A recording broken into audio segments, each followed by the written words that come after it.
Welcome to one of a continuing series of round tables here at the Aspen Institute. I'm John Carlin, the chair of the Cybersecurity and Technology program, a new program sponsored by the Aspen Institute focusing on cybersecurity issues. It turns out there are a couple of them that are not resolved. It'll be a surprise to many of you here.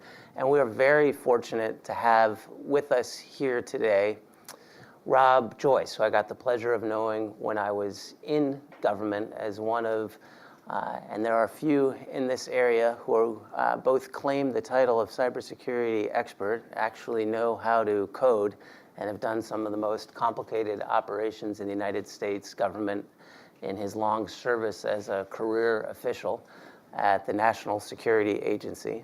And then in his current role as, I believe, the first person who has been both someone who has applied the craft and now is sitting in a policy role as the cyber czar in the current White House and the National Security Council, the most important official in our policy apparatus dealing with cybersecurity issues, who has the unenviable job of wrangling all of the rest of the cats in government who deal with cybersecurity issues. So welcome, Rob, and thank you for joining us today. Thanks, John.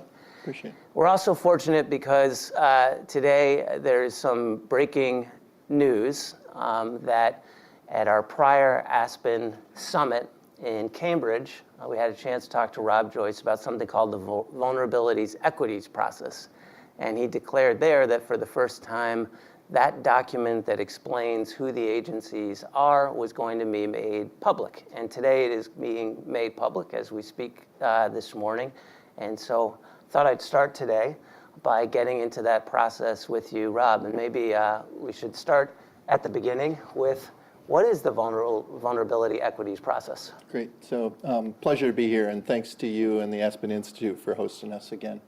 The vulnerability equity process, at its most simplest, is the way the government considers the future of flaws it knows about in software or hardware, and making a consideration whether we need to disclose that problem to the vendor for remediation, for mitigation, to be fixed, or whether it's retained for operations. And that actually is a pretty hard debate.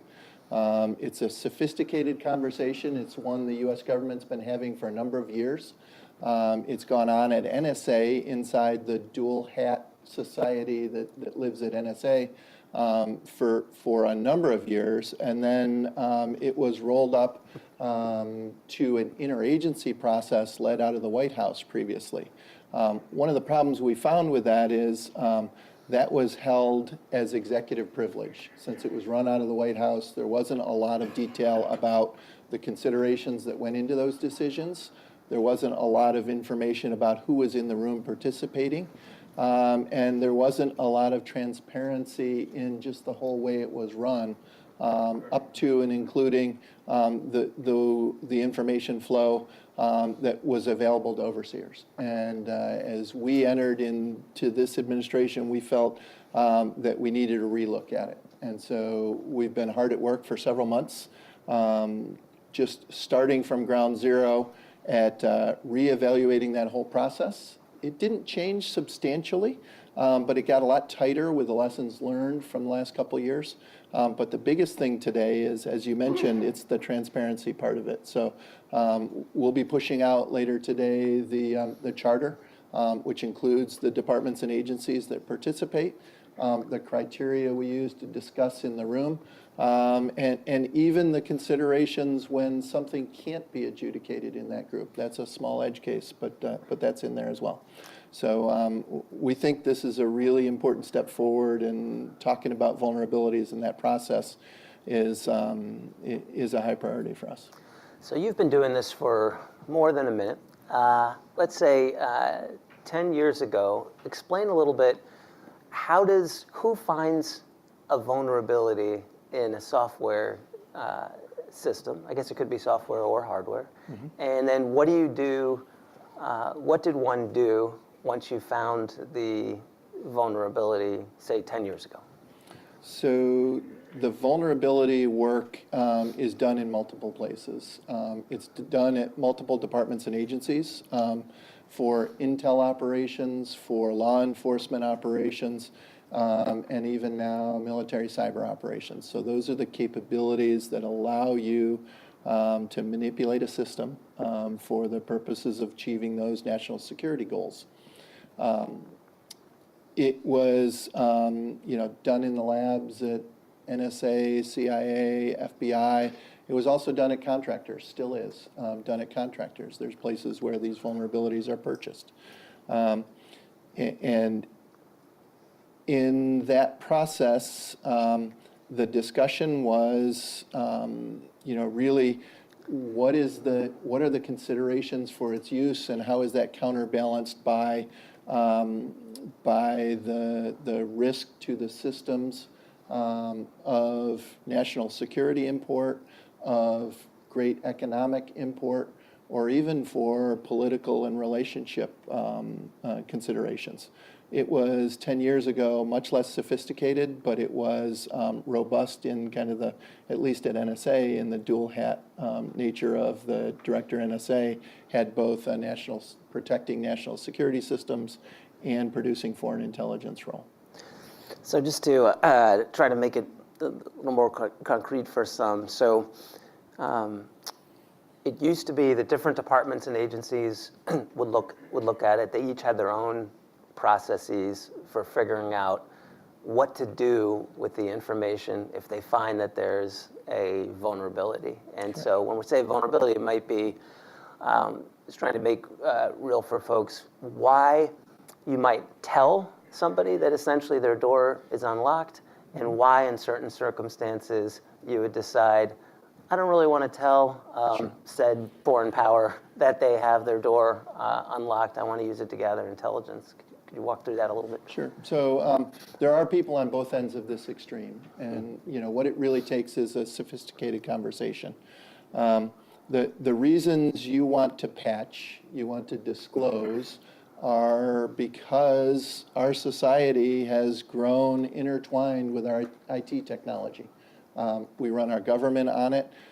We run military operations using computers and IT technology. We trust the banking industry. We trust the electric power grid to computer control these days.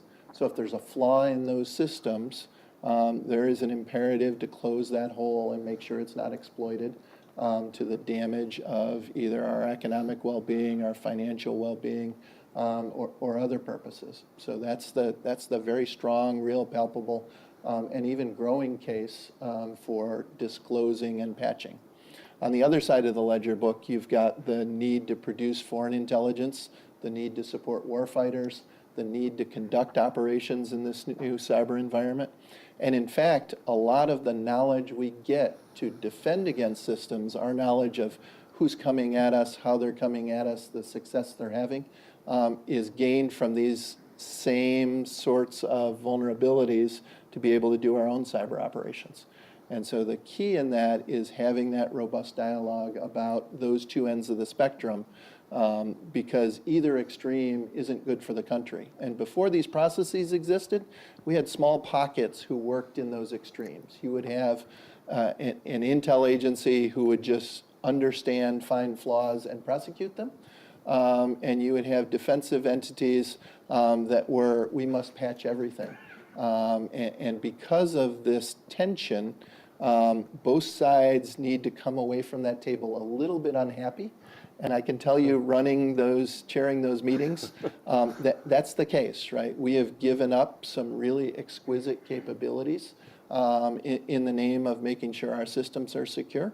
And we've also withheld some capabilities that at the time are justified but needed for the national security process. So the difference looking back to 10 years ago versus the process that started a couple of years ago was that instead of it being decided by a particular department or agency doing a balancing process, they came together in a room and had to reach agreement? Yep. So starting a couple years ago, there was a process where the whole interagency came together. Before that time, NSA was the only one with a robust, really strong internal debate about offense and defense with offense and defense experts in the room. Doesn't mean other departments and agencies didn't consider it, but it was rare that that both sides of the equation were represented before the interagency process.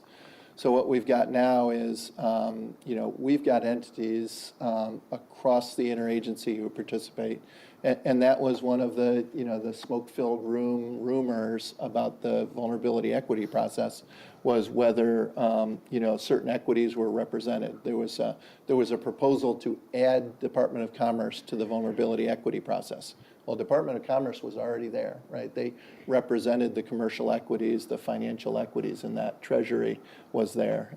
If you look at the people that participate. So let me step forward. So today is the first day, in other words, that you're making public exactly who is in the room making the decision as to whether or not a vulnerability gets disclosed? That's correct. And would you mind sharing that with Sure. the And I'm going to look group? at my list because it's a big list, and I want to make sure I don't leave anybody out. So we've got DHS to include the National Cybersecurity Communications and Integration Center, so the NCIC, who responds to cyber crises, who are part of NPPD, the National Protection and Platforms Division there. And so that group has a focus that's more on the defensive side of how to help companies patch or protect their systems. Yeah, absolutely.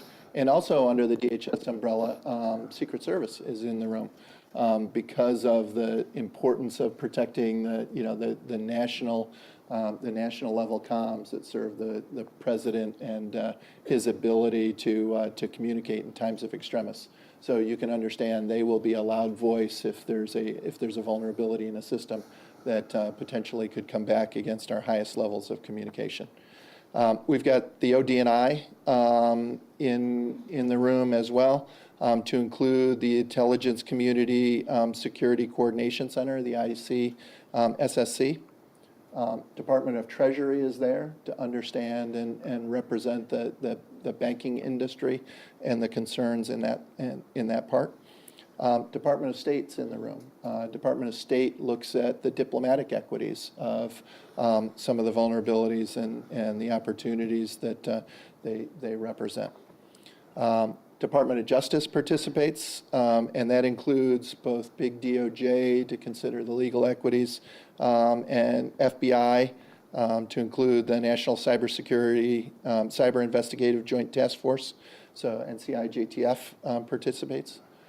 Department of Energy participates, and DOE is there to really cover critical infrastructure in the power grid. We got to make sure that the equities of the base of our critical infrastructure, which all starts with power, are well represented. OMB is there because OMB, as you know, oversees a lot of the federal cybersecurity FISMA activity and standards for the .gov.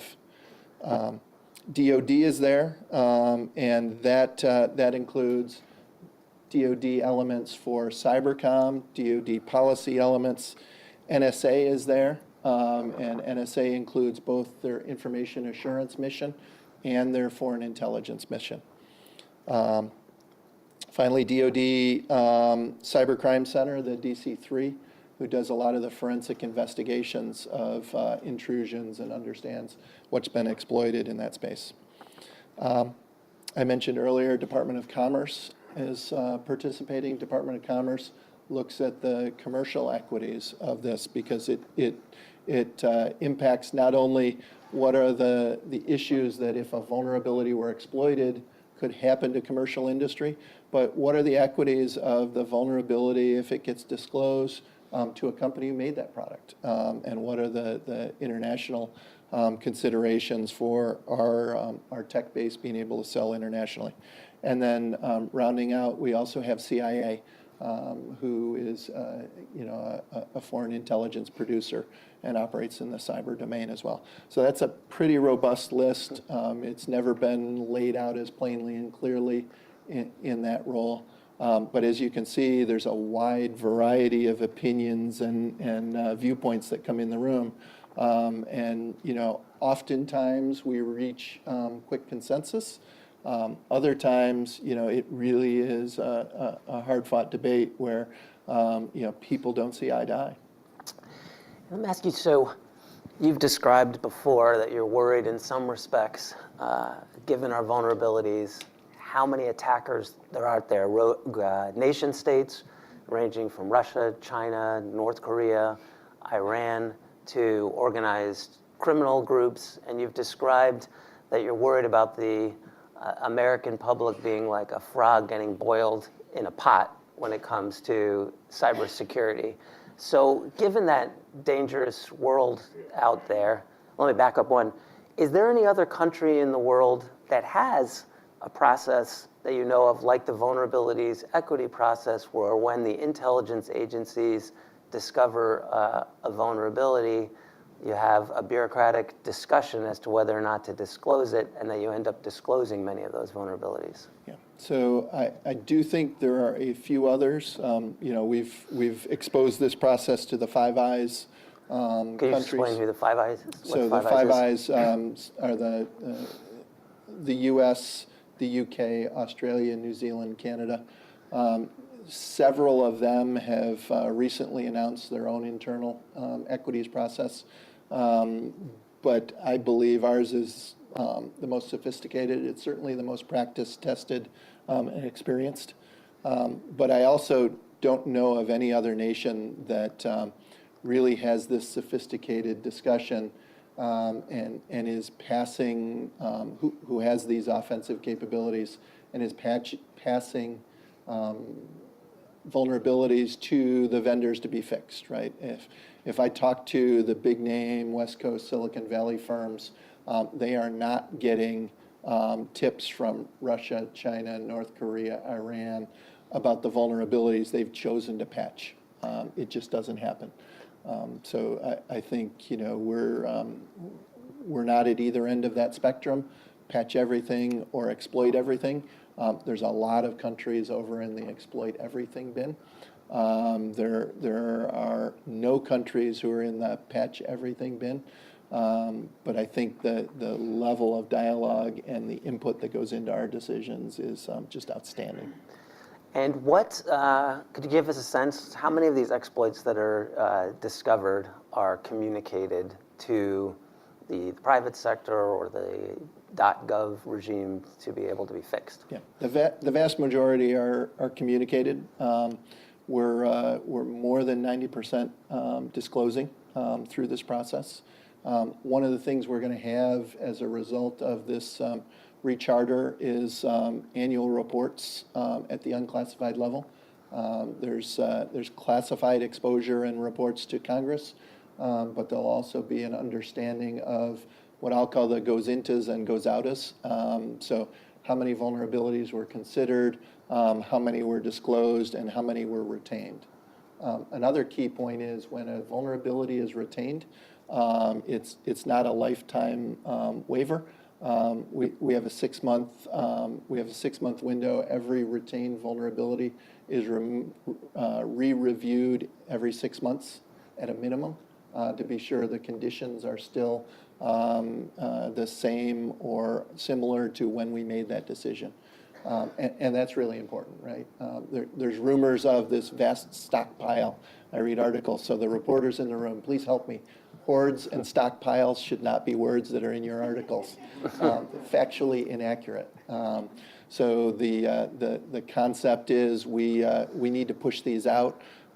We review them, and in some cases, we've shortened the review period to less than 6 months as a group, saying we're really divided on this. Let us try it for a couple months in operations and find out the value versus the risk, and come back and re-talk about it in a month or 3 months. And we've done that in the past.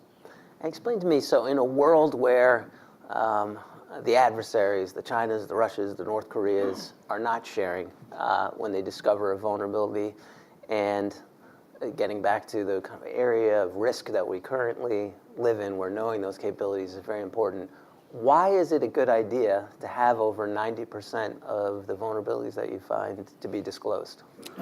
I think it's important because, as we discussed, so much of the fabric of our society rests on the bedrock of our IT. We continue to digitize things. We store our wealth and treasure there. We run operations. We keep our secrets all in that cyber domain. And so it's got to be a first principle that we can trust it. And to trust it is a hard activity that requires both our ability to produce intelligence and find the criminals and drive out some of the criminal behavior, at the same time locking it down so that nobody can get in. And let me flip it for you then. And why should so you've just said it's not hoarding of stockpiles, but the government is still keeping a certain number of vulnerabilities that the government knows about, but the private sector doesn't, so they can't go and fix it. And if you could explain a little bit why that would be a good idea. And secondly, and linked, there's been a lot of reporting these days and concerns raised by some of the private companies that the government's incapable of protecting those secrets about vulnerabilities, in which case they end up being exposed and used against the companies by bad guys. So if that's the case, again, why is it a good idea for the government to be holding on to these rather than just sharing them the minute they find them? Yeah. So I've talked some about the why, right? We need these capabilities to protect our troops in combat, produce the intelligence that guides the leadership decisions of the nation, to prosecute in criminal spaces. We need these capabilities often to find the people who are also making our systems insecure. So that's the tactical leg up. As far as protecting, absolutely. We must have the ability to protect and withhold government secrets. And in those secrets are the tools and capabilities that are used in these cyber operations. So I expect the departments and agencies to do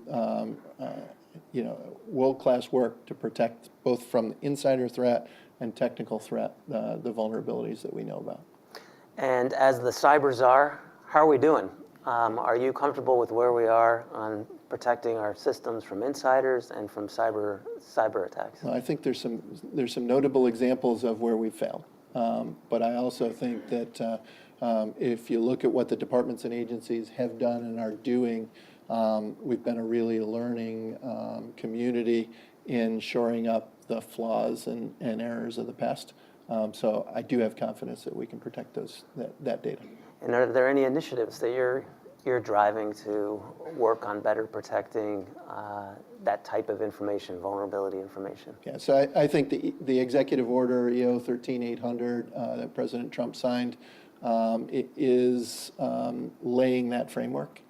It set forth a huge number of tasks for departments and agencies to look at how they secure and operate their systems, where their risks are. Each individual agency, more than 100 departments and agencies, had to go in and report out on their risk profile and where they are accepting risks on purpose. Sometimes that can be because they feel that an older system needs to remain in operation, but it has known flaws. Or it may be that they don't have sufficient budgetary resources to move to what they know is a more secure platform. Regardless, those things had to be laid out, and the department and agency heads signing and issuing those reports out so they can be held accountable. It also gave them a vehicle to talk to and ask for budgetary relief to do the things they need to do to drive those risks down, and that's the number one activity. So you'll see a lot of work underway to go to shared services, because we feel, when you get more than 100 departments and agencies, each individually trying to manage and secure, sometimes against really high-end nation-state attacks, they aren't all equipped, resourced, or experienced enough to do that. And so getting them to manage services where we can have the best technology, the best defenders put against those issues, that'll raise the bar for security. We're also seeing that, that the idea that we can have shared services in the security domain, like a security operations center, having an individual security operations center where each individual operations center has to pay attention to every vulnerability, every new flaw that's been released, every new attack vector, every new patch that comes out. That's hard. And so by professionalizing and aggregating, we get that knowledge at scale. And knowledge at scale equals speed. And for the cyber domain, we've got to move at cyber speed. It can't be at government memo speed. I thought government memos were written quickly. What are you saying, Rob? There sure are a lot of them if they're written slowly. Getting back to the vulnerabilities equities process, what's the role of Congress? Do they have any role at the end of the day if there's a decision made to either share or not share vulnerability? So they don't get involved in the individual share, not share. But with the new reporting, with the open charter, what this allows is the departments and agencies who are involved in this process to be accountable to the committees of jurisdiction in this. So this opens the discussion for the departments and agencies to talk about their role in this, to talk about the data that we're supplying. So there'll be a much more comprehensive set of oversight applied. And Congress has the leeway to look at what we're doing, and in that oversight decide if it is or isn't sufficient. Right? There was a discussion of legislating this process. I'm hoping this meets and covers the needs and gets us there faster and more agilely. There's a lot of things in Congress that we need legislation for. I believe the VEP charter covers down on the gaps and holes that they were talking about addressing. And there's been some discussion both with WannaCry, not Petya, and then just some general reporting that says essentially that companies today are getting hit by the most sophisticated hacking tools based on secret vulnerabilities combined with the best of NSA know-how in order to target companies. And I'm hearing from clients now who've been advising on cybersecurity, what's the point? There's no way I can defend myself against essentially a zero-day exploit or the NSA. What do you have to say to those who say that a WannaCry or not Petya is really the result of government research and there's nothing they can do to protect themselves? I think the big thing to understand is, those two destructive worms were the results of criminals, right? They're the creation of somebody who intended to take piece parts available around the internet, put them together, and use them to damage.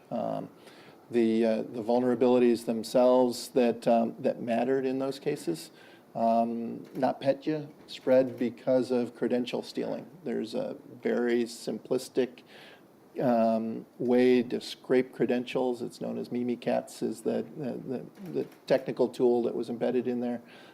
That's what really allowed the propagation. So it's a criminal act done with intent to damage.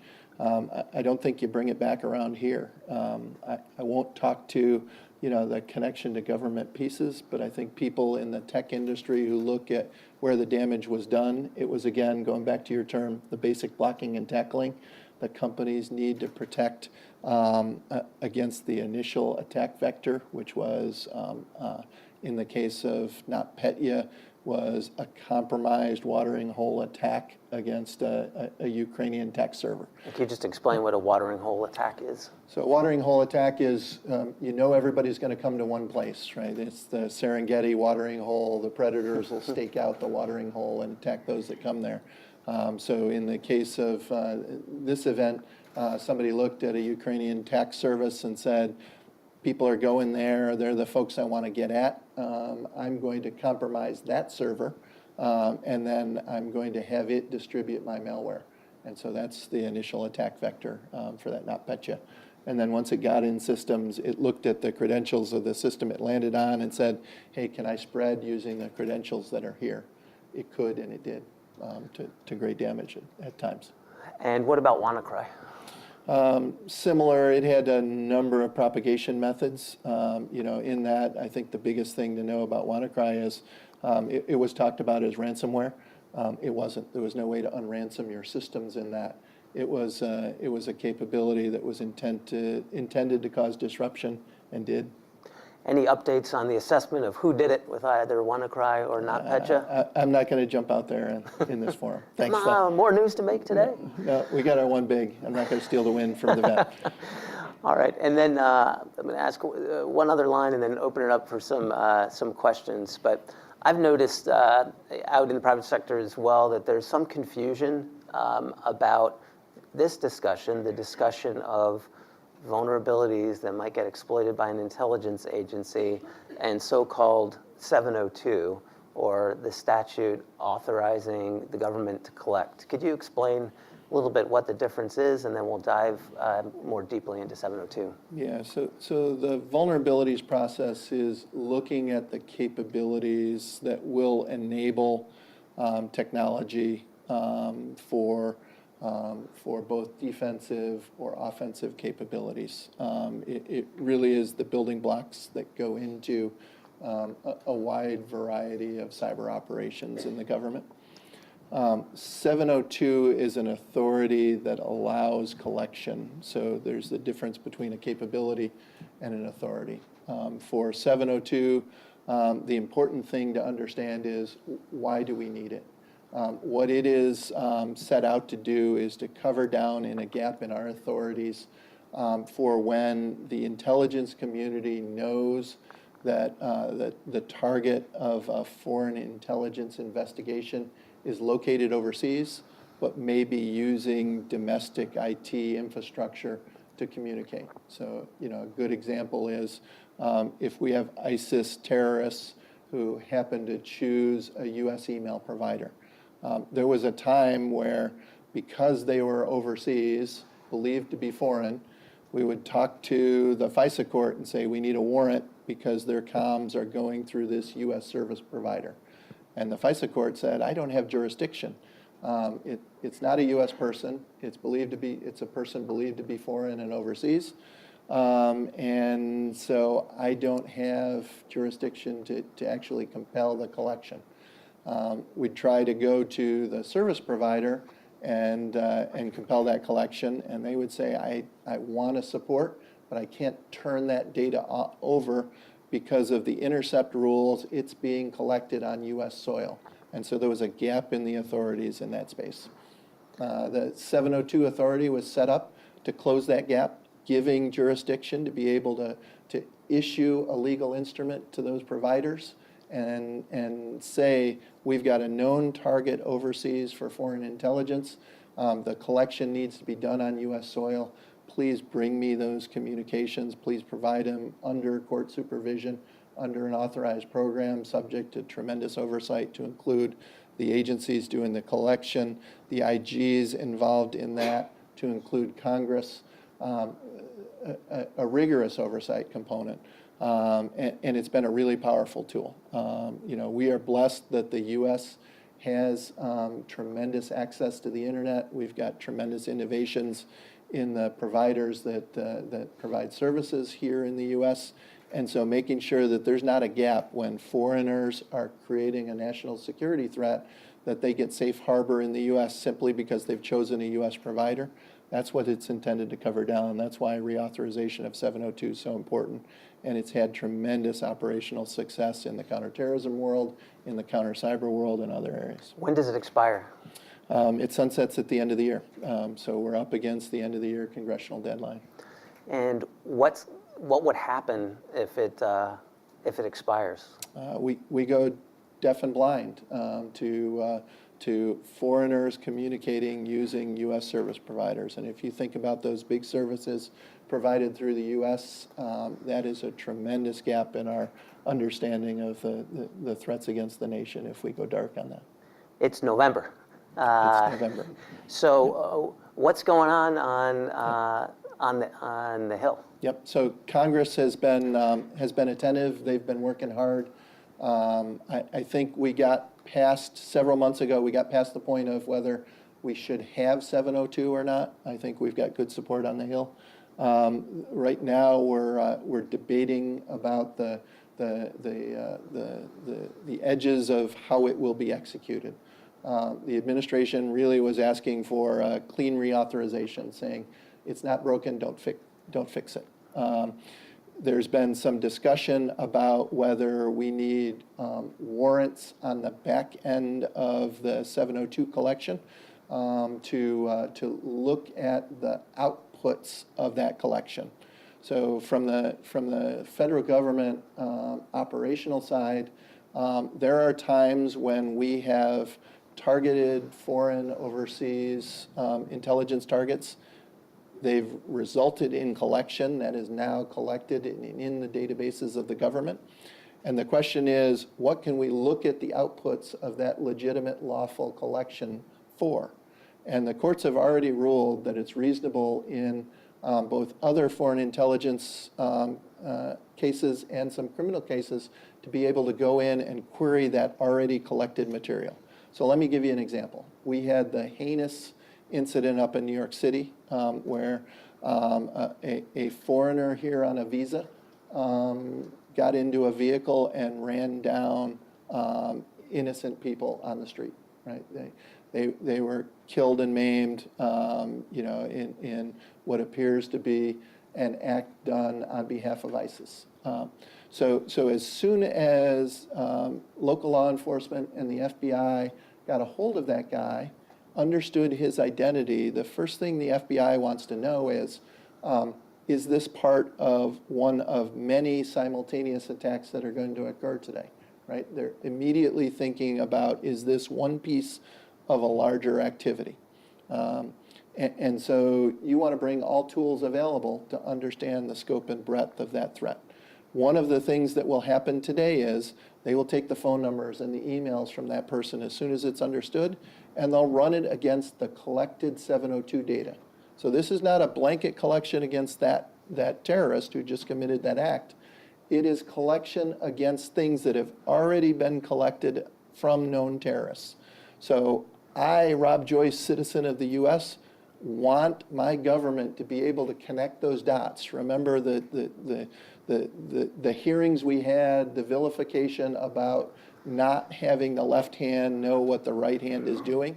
So if NSA has targeted foreign terrorists in Syria and Iraq, and they have collected information, and at the time of a new attack here domestically, we need to be able to look at that collection that's already in our holdings to know if Saipov, who is at the time of his attack was considered a U.S. person, even though he's a foreigner. He was on U.S. soil, so he's granted the protections of our Constitution in the FISA Act.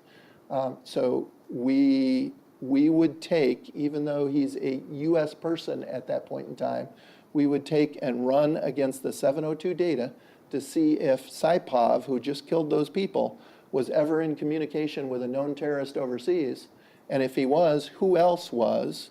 Because then we could see if there was a larger conspiracy underway. That's what we're talking about. Some of the discussion on the Hill would like to go and issue a court order to be able to do that query into the already collected 702 material.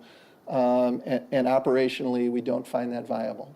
The idea that you've got to then go get the facts of the case, write them in such a way that you justify a foreign intelligence nexus, that you have to get it through the process in an agency, over to DOJ, through the process and lawyers there. I know you were part of that, John. And as fast as it can go, there's still a lot of stops in between. Then you've got to get it before a judge who will hear these things on an emergency basis and get them out. That's not a robust system in an emergency.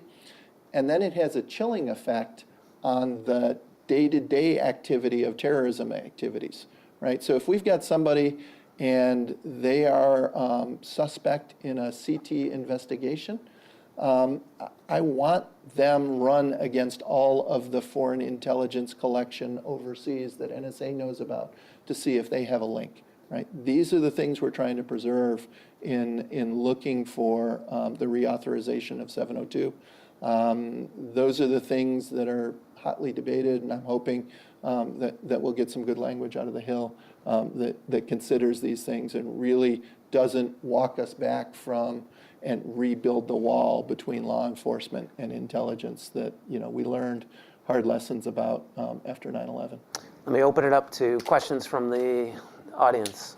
Just curious, Mr. Joyce, as we're talking about the Saipov case, was that same protocol used during the investigation into the Las Vegas shooting? Because early on, no one sort of knew what the motive was and where this came from, and if there was more to it, and if there were contacts with someone overseas. So was that same process used in that case? So I know all the tools at the government's disposal, all the authorities we had were brought into the Las Vegas case. Anytime you use those tools and you get back a non-answer, it doesn't mean that there's not a threat. So, those are the hardest considerations when somebody is a complete lone wolf and we can't make a tie. At that point, you're still left wondering, have we missed something? Is there somebody they're communicating with who is indeed an overseas controller, a conspiracy overseas, but we're not subject to our knowledge at that point? In Las Vegas and New York, to the best of my knowledge, but we don't at the White House have full transparency into the ongoing cases at DOJ. To the best of my knowledge, we've not found those connections. Let me do one follow-up. Why? So there's a shooting, people are dead, you're trying to figure out who did it and why. You were hitting on this a little bit. Why is it valuable to see whether or not they've been in contact with people reasonably believed to be foreign terrorists or foreign spies overseas, even if that washes out, even if there's no data? You can't leave loose ends, right? And the reason it's important is, the power of metadata. The ability to find out there's a nexus between somebody who just committed an act and somebody who, for some reason, was under intelligence surveillance.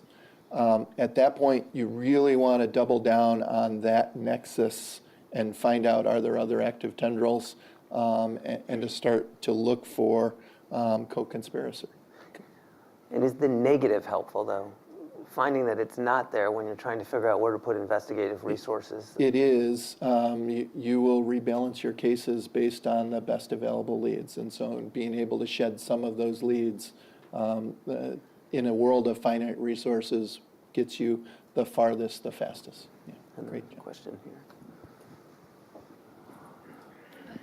Hi, I'm Tara McKelvey, and I work for the BBC. I'm hoping you can tell us a little bit more about diplomatic equities when you talked about these discussions that you have and how it works in terms of global politics or relations with other nations. Yeah, so certainly. So some of the things we discuss, the vulnerabilities may be on a foreign manufacturer's equipment. It still may be used in U.S. critical infrastructure. And so there's considerations there of, the U.S. government knew about something that was the product of a foreign nation and didn't disclose. It's the same tension we have with our own domestic manufacturers. There's other considerations at times. We do have intelligence and law enforcement cooperation with other nations. And, if we have previously shared a capability with another nation, and now we've chosen to disclose it, we impact not only our own capability, but theirs. And so, while we're careful with their equities, some equity that we own, we have to consider the impacts to those foreign nations as well. Good. Yes, ma'am. I'm wondering how many, under the San Bernardino case, we had it's actually a little unclear whether it was a 0-day or a tool used by a contractor that included I'm a sorry, I 0-day. missed the beginning of your question. So the question is about the 0 days that are provided by contractors and whether or not they go through the VEP process. Yes. If you've got something that's under an NDA, I'm wondering how many vulnerabilities never make it through the VEP process and aren't considered. And a second part of the question is related to the Eternal Blue. How many of those 0 days in that stockpile that shadow brokers stole? See, you used the stockpile word. Sorry. Well, Well, I mean, it's a large cache of, I'm talking I'm about. not going to talk about tools that allegedly came from the U.S. government, but I'm happy to take the first part of your question. But the second part with the Eternal Blue, though, was that the NSA, once those tools were out there, the NSA did disclose to Microsoft so that it could be patched. And I'm wondering, was that a VEP decision or was that a unilateral decision by the NSA once those were out in the open? And then what is the government doing to detect going forward when a government 0-day has been unleashed or obtained by an unauthorized party? Great set of questions, and you hit one line that I should have talked about earlier, which are the exceptions or what comes to the VEP, what doesn't come to the VEP. So purchased vulnerabilities as well as U.S. government discovered vulnerabilities all come to the VEP. There are cases where a purchased vulnerability was done on a non-exclusive contract, meaning that the government legally wouldn't have the ability to disclose it based on the contract it was purchased on. In the past, so this is one of the improvements we've made, in the past, department and agency would just have to assert that they couldn't disclose it anyways and it wouldn't come to the VEP. Today, we have reworked the charter that says if you have a vulnerability that cannot be disclosed because of a contractual reason or an international agreement, that you still have to tell every member of the VEP that you've invoked the exception, and you have to bring it to the chair of the VEP, who is the cybersecurity coordinator at the White House, and reveal all of the details. The cybersecurity coordinator under the new charter has the authority to convene a small group to discuss it if there's an issue with withholding that, right? So that gives us a framework and a set of oversight and insights we never had. So one, it gives us a feedback loop of, how many times people have chosen to invoke an exception. And if somebody's abusing it because it seems they've written their contracts that way, then the whole interagency will understand. I certainly will have that visibility to an even greater extent. We've also included in the charter that departments and agencies are discouraged from those vehicles. So we should be structuring any engagement with commercial entities going forward to purchase with the ability that we wholly own and can disclose if we need to. So that was thing one in your set of questions. Thing two, I mentioned, I'm not going to talk about Eternal Blue and any alleged connections to the government, but I can talk about the process and the way it would work. So if there was a vulnerability that was discovered to have been lost, or we see that it's been discovered by another nation and maybe used in the wild, that is new information and would trigger a reevaluation of any previous decisions. And most likely, highly likely, that if we understood that an exploit that was out of control and known and used elsewhere, it would trigger a release. Right? And then finally, in that space of whether we know or wouldn't know, one of the considerations you'll see in the charter in deciding to retain a vulnerability is the discussion of would we know if somebody else was using this. And so we use SIGINT, HUMINT, and other techniques. We sometimes at places where we're well instrumented, like the Department of Defense networks, will actually deploy and look for these capabilities to understand if somebody's trying to turn them. So we have early sensing and warning. Some cases it is not possible for us to understand that it's being used, but in some cases it is, but it's our intention that that's discussed with every vulnerability. Would we know if somebody else acquired it, rediscovered it, and would we see it being used? So great set of questions. Ma'am?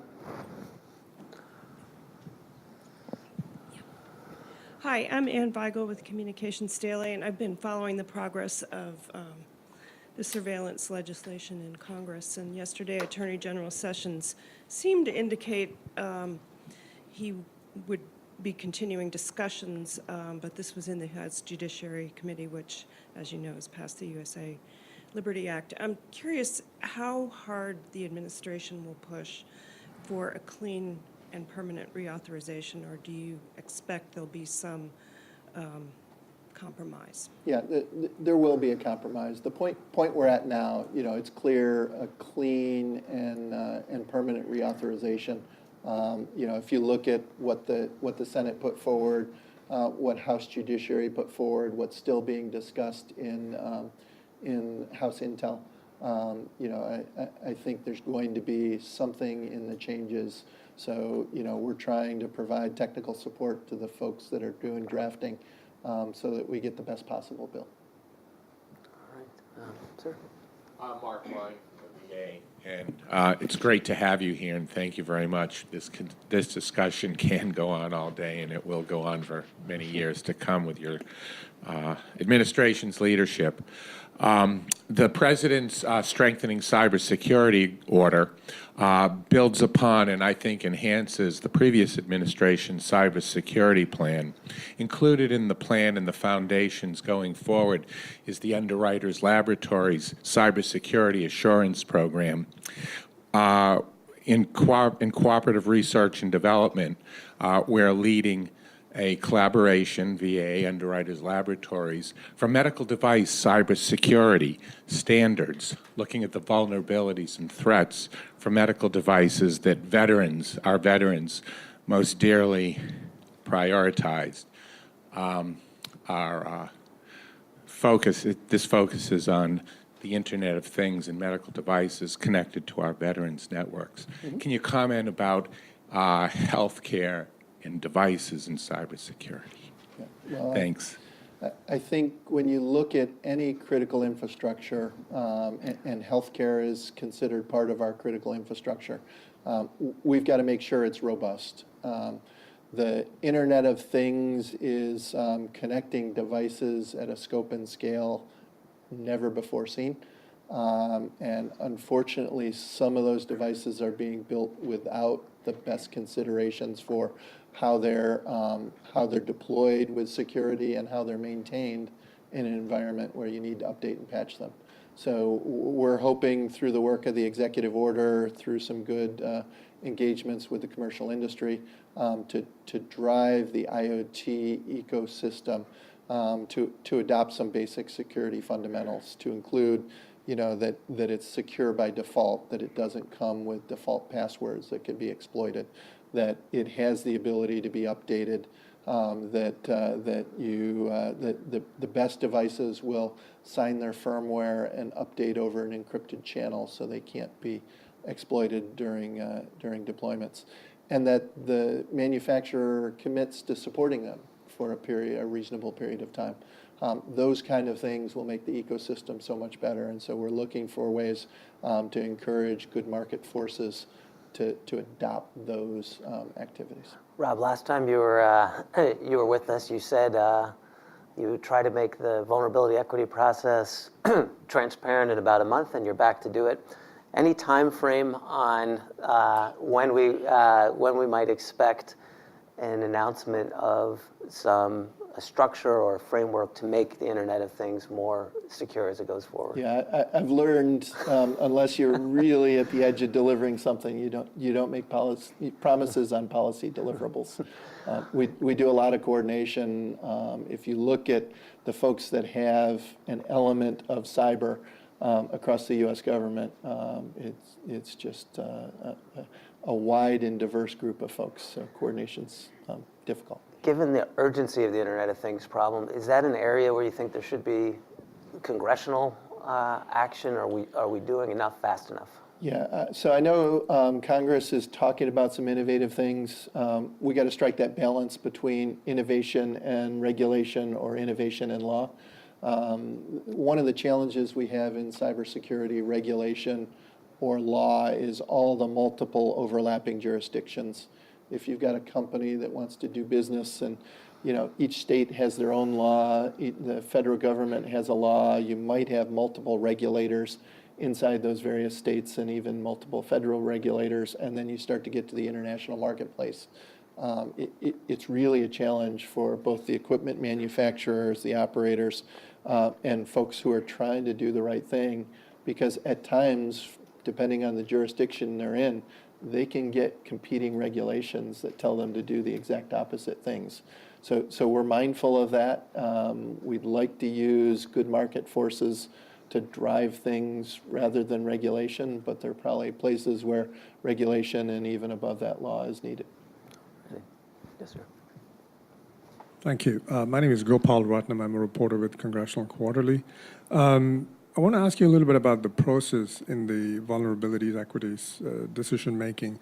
In cases where the agencies decide that some of the known vulnerabilities will be retained for exploitation purposes, what is the process for, is there any kind of a risk assessment? For example, if that vulnerability is known to someone else and they decide to exploit, what the costs would be for users of that particular software or infrastructure? I just want to see if you can talk a little bit more about that process. Yeah. So there are a lot of considerations, and I would encourage you to read as we put out the charter. We've specifically outlined the considerations that go into the discussion, and the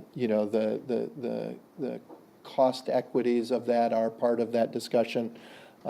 Things as broad as how widely is the product used, how broad is the range of product versions that are impacted. Is this ubiquitous across the product or specific to one version? Do we believe that other actors would exploit it? Things like what kind of access do you need to exploit it? There are some things where if you can touch the device, you can exploit it, but from around the world remotely you can't. That has a consideration in it. And we do debate some what I will call art, not science components of it, like how likely is it that others will be able to discover the same thing? So, the U.S. government has broad experience over decades of working vulnerabilities and exploits and doing defensive activities. So we've got a fair amount of expertise to understand when we've discovered something, if it's been rediscovered in the wild. And there's been some academic studies on that, but I will tell you, in our experience, the kinds of vulnerabilities and the techniques we use to find them, the types of things that are useful for us to retain are rarely ever rediscovered by anybody else. We do see them routinely patched and fixed, but not because they were fixing the issue. It's more likely that the company has decided to re-architect that segment that had a flaw, or the company has changed their development environment to use better software practices that locks out the capability we had. Overall, the ecosystem's tending better and better, making better and better software. That's good for all of us, and we want to keep encouraging that. It's that understanding of where are those subtle nuances that can be exploited, and how likely is it that someone else will find it, that are often debated. David? And then Thanks very much. David Sanger from the New York Times, and thanks, Rob, for doing this. As journalists, we struggle sometimes to come up with an example that would explain to readers what this actually looks like. And the Microsoft case that was referred to in an earlier question gives us one, because Microsoft itself has made public what happened, what they did. I think it was March. They said that the NSA came to them, presented a vulnerability. They then patched it. Now, it wasn't patched in time, perhaps, to cause the kind of trouble that may have been wrapped up in, but it was in the end patched. So I'm wondering if you can just go back and use that as an example of the VEP process here for us. Yeah, I'm And- sorry, David, I'm not going to go into the alleged government connections to any of those activities. I've got lawyers in the room. And Okay. they know, Let me They know make where the, I live. Let me make the question a little more generic then for you. Sure. Do you have moments where you have had vulnerabilities that you found and retained, and then had to go turn around and go to a manufacturer and say, look, we've retained this for X period of time. We think this is now getting out into the world. We need your help to go patch it in a hurry. And what lessons have you learned from that process? Would it have been better to do it earlier in retrospect, or do you think that that process actually works pretty well? Yep, so happy to answer the generic question. We have had examples where something that we have retained has been disclosed or discovered.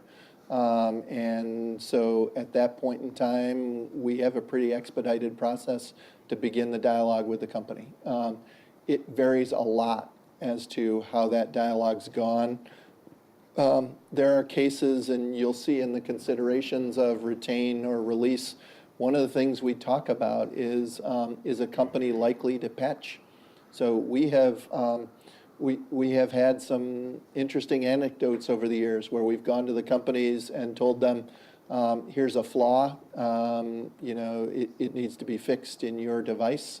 And they've said, that's great, but we're telling customers they need to buy our new shiny next generation thing, right? And so they have no intention of patching their old equipment.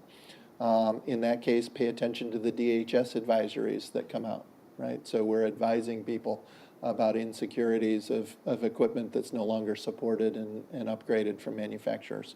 We've also had examples where we've gone to a company and told them about a flaw, and the company's response was, that's not a flaw, that's a feature. And they have no intention of fixing. And again, pay attention to your DHS advisories as to how to configure or not use that device. So, we have channels and means to get that information out.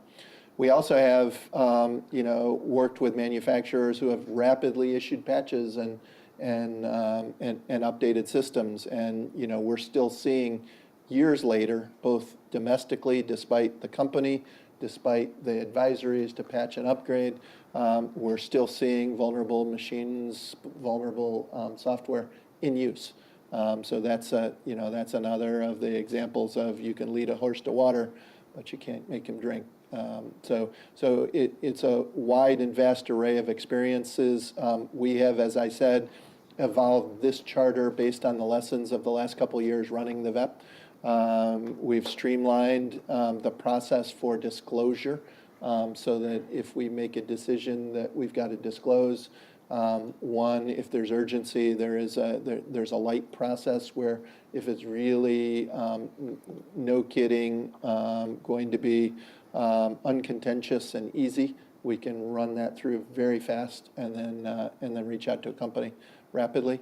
And we've also streamlined the process to just get more sophisticated discussion on both ends of the arguments as input to make better decisions. Okay, follow up on that while we go back to Sean in the corner there. So I've heard, so some clients are have the interest private sector because they're the ones who make the software, and that's who it sounds like gets told in the first instance there's a vulnerability. I've also heard from those who are relying on those companies, and their complaint is, why is it on me, hospital or manufacturer, if someone sold me a defective product, why do they get to choose whether or not they act on your warning? Can't someone tell me directly or order them to fix it? And curious your thoughts on that. Yeah, so the order to fix is a little beyond the way our commercial free enterprise works and the way I would want my government directing private entities. Although if it's a car, Yep. you can recall it and force it to be fixed. So there are some places where it's directed. Do you think there's a role for that type of process when it comes to vulnerabilities in software or Yeah, hardware? I think there are some, certainly in healthcare is a good example, right? FDA regulates pacemakers and computer-controlled technologies that are going to be used in areas that will pose a threat to life. And so they have the ability to regulate and oversee that. So there are places in our electric power grid and certainly in the nuclear plants. Department of Energy has the strong ability and tools to be directive in that region. When you look at what should the company be able to control about what they do or don't do, I am a huge advocate of auto updates and the ability for the companies rather than the consumers to decide when they should upgrade. There's a wide array of views on the risk that involves. Over time, I've become convinced that in the majority of the applications, so certainly in our personal lives, in the business systems, the idea that an upgrade may cause a crash or a flaw itself is usually completely outweighed by the need to protect. And so I think auto patching, in many areas makes sense, and that ought to be the default, especially as we move into like IoT devices and other things. The number of computers in our life, the number in any given room, far outstrips our ability to administer them as individuals. And so certainly in the consumer environment, it just needs to happen in the background without you thinking about it. I think we have one more question. Time for one more? Yeah, Sean Waterman, reporter. Mr. Joyce, given what you said about the Internet of Things and the question earlier about the VA and their work with, why wasn't FDA in the room? Why isn't FDA going to be in the room on the equities process? I mean, I don't see any health agencies on that list, and I mean, given the particular sensitivity of medical devices. So that's a great question. I have the charge to look out for their equities, and several in the room look out for them as well. It really comes down to the ability to have cleared individuals with a background to participate robustly in that dialogue. As you expand any group, as the numbers increase, it gets less and less effective. So we had to make a decision point as to where we had well represented the equities on both sides of the debate, and people who could cover on critical infrastructure. DHS is there, who has the role for critical infrastructure writ large. The sector-specific agencies are represented in a couple small cases. Health and Human Services, VA, and things like that are not. But health equities are part of the discussion that happens at that. Apparently, we have time for one more from Ellen in the front row, and then we really have to wrap. And thanks again, Rob, for being so generous with your time today. Thank you, Rob, and I really appreciate the transparency, your efforts at bringing transparency to this process. So I wanted to just ask you a question on your comment about how the ecosystem is improving, and some of the hackers or individuals I've spoken to who actually are in this sort of work say that it is becoming more difficult to actually find these vulnerabilities. So do you expect, as this ecosystem improves, I mean, are you finding even now that there are fewer and fewer vulnerabilities that are coming to the table to bring to the VEP? Do you expect that trend to continue? And how will that impact both sides of the ledger, both your efforts to exploit for foreign intelligence and to increase cybersecurity for all? Yeah. I don't think fewer vulnerabilities will come to the fore. They're needed for operations, and the government is going to work to develop. It's just a fact. The government is going to work to develop vulnerabilities and understand and find them for operations. It is true that that the vulnerabilities of old are being stamped out by good practices and good processes. But the ecosystem continues to find new and innovative ways to exploit. When you look at the criminal factor, when you look at the nation states, the benefits of finding a flaw are such that people are going to work to develop them. So there's going to continue to be flaws in our system. All right. I wanted to thank again both you for your questions today, but Rob Joyce for his service to the country over years. And I think you can tell from his thoughtful answers today how lucky we are to have him in his current perch. So please join me in giving him a warm applause. Thanks, Rob.